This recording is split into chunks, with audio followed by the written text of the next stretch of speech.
በስመ አብ ወወልድ ወመንፈስ ቅዱስ አሐዱ አምላክ። ሰላም ለኩልክሙ ውድ ዘኢትዮጵያ ትዕይንተ መስኮት ተከታታይ ሰላም እግዚአብሔር ከእናንተ ጋር ይሁን በማለት ገድለ ምንኩስና የሚለው ትረካ በእውነተኛ ታሪክ ላይ የተመሰረተ ነው እና ባለፈው ሳምንት ያየነው መሰረት ዘርቱንና መቅደስ ሁሉም በልባቸው መመንኮስ መፈለጋቸውንና ጻድቃን ያለ ቀጠሮ ይገናኛል እንዲሉ እነዚህ ሶስት ጓደኛሞች ሁሉም ምንኩስናን ፈልገዋል። እውነት ምንኩስናቸው ይፈቀድላቸው ይሆን? እስቲ ቀጣዩን ክፍል አብረን እንየው። መሰረትና መቅደስ ስለ ምንኩስናው ስለ ገዳማዊ ሕይወት ብዙ ሲጫወቱ ዘርቱንም ገዳም የመግባት ሀሳብ አላት ብላ አልገለጸችላትም።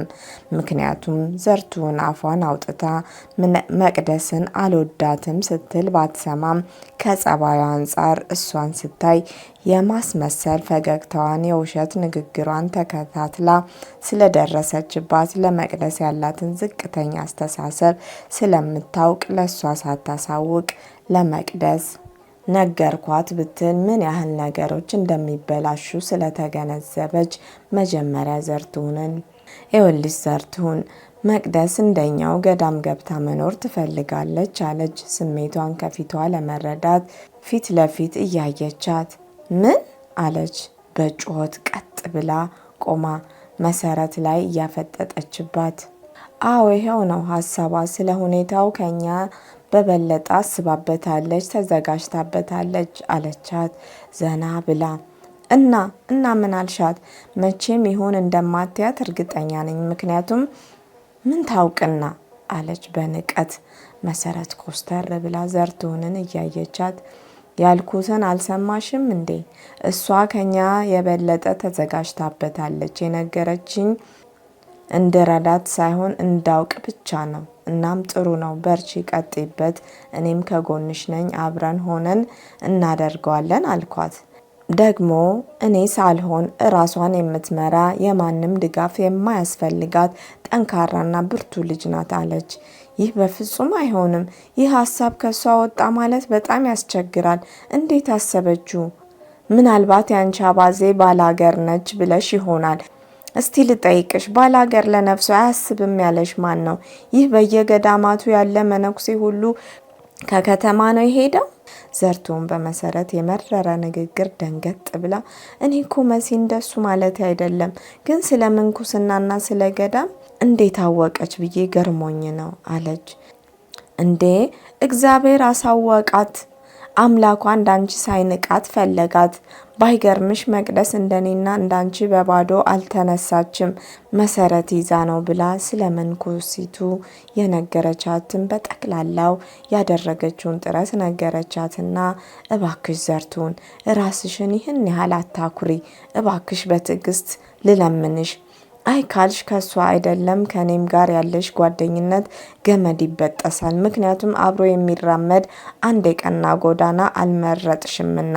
በዛ ላይ ይች ልጅ ምንሽ ላይ ደረሰችብሽ? እንደ አባትሽ ገዳይ ጥምድ አድርገሽ ያሻት አለች። ቁርጥና ኮስተር ብላ ዘርቱን ደነገጠች። የራሷን አነጋገር አስባ በራሷ ፈረደች፣ አፈረች። መስዬ በጣም ይቅርታ፣ ይህን ችኩል ሀሳቤ ምን ላድርገው?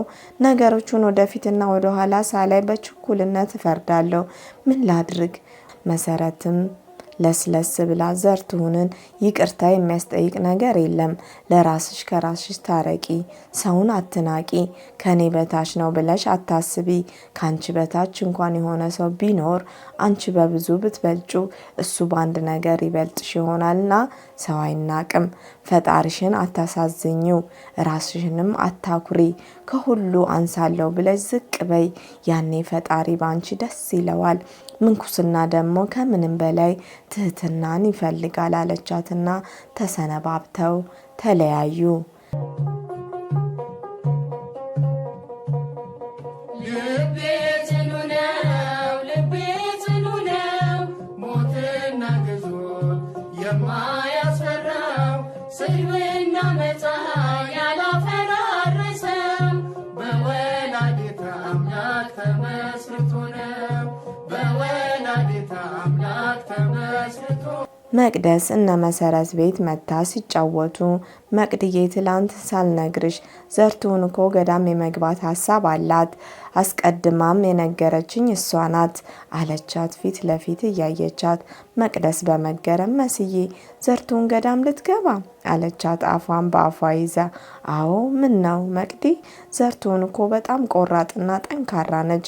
ገዳም ብትገባ ከማንም በላይ በድል ትወጣለች አለቻት። ሁኔታዋን አይታ መቅደስ አቀረቅራና ድምጿን አለስልሳ መስዬቴ እንደው ፈረድሽ አትበይኝና በእርግጥ ዘርቱን ጠንካራ መንፈሳዊ ልትሆን ትችላለች። ግን መስዬ ዘርቱን በጣም የሰው ንቀት አለባት። ታዲያ ገዳም ተናንቆ እንዴት ይሆናል?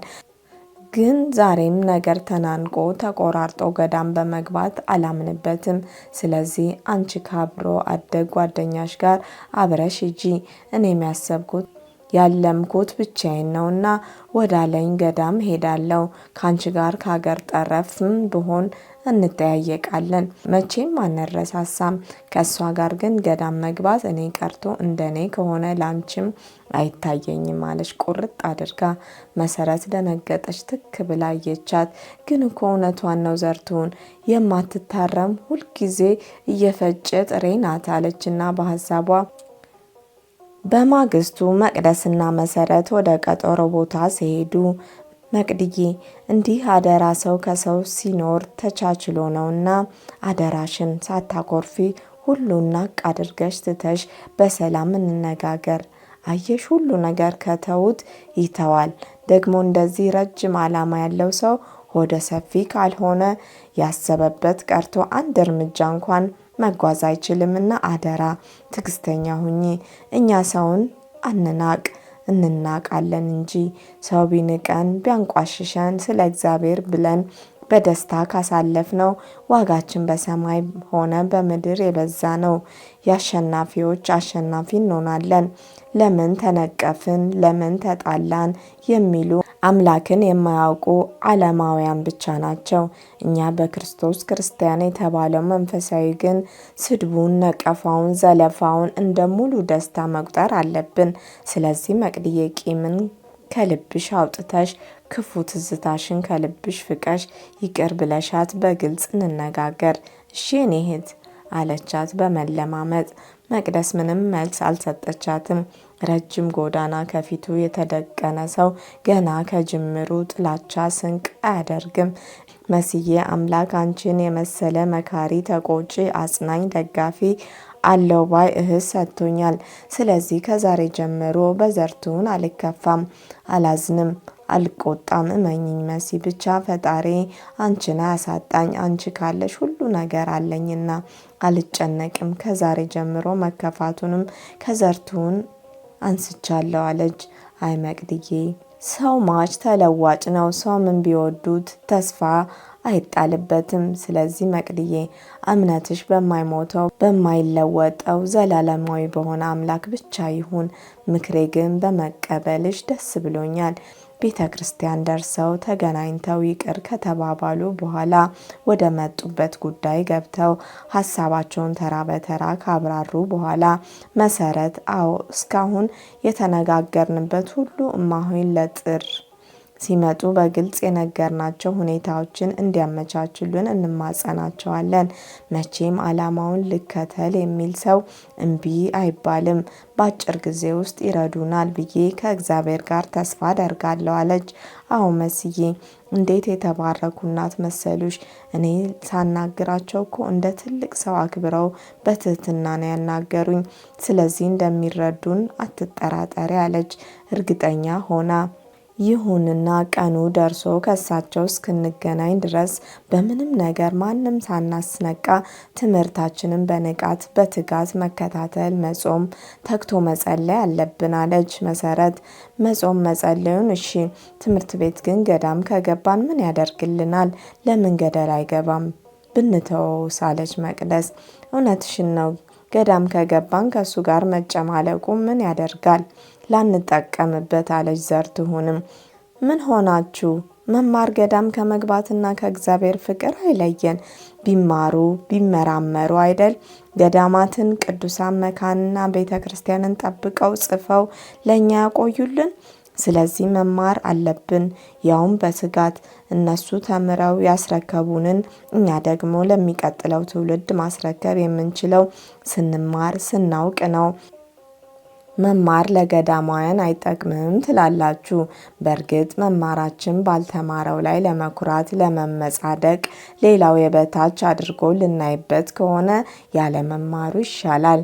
በትህትና ሆነ ራሳችንን ዝቅ አድርገን ከተጠቀምንበት ከመማር በላይ ሌላ መማር ቢኖር መማር አለብን አለች።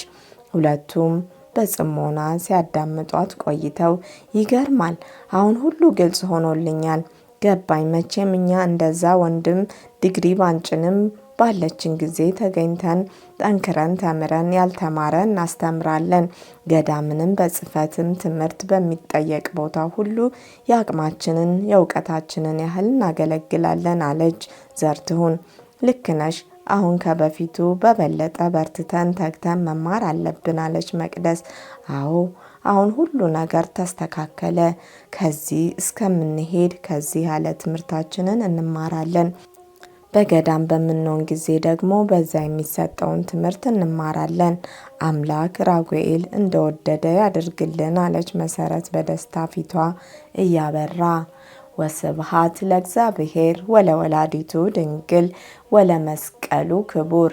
ይመሃረነ ወይሰሃለነ በርትዕ ተዋሕዶ ሃይማኖት ያጽናነ ለይኩን።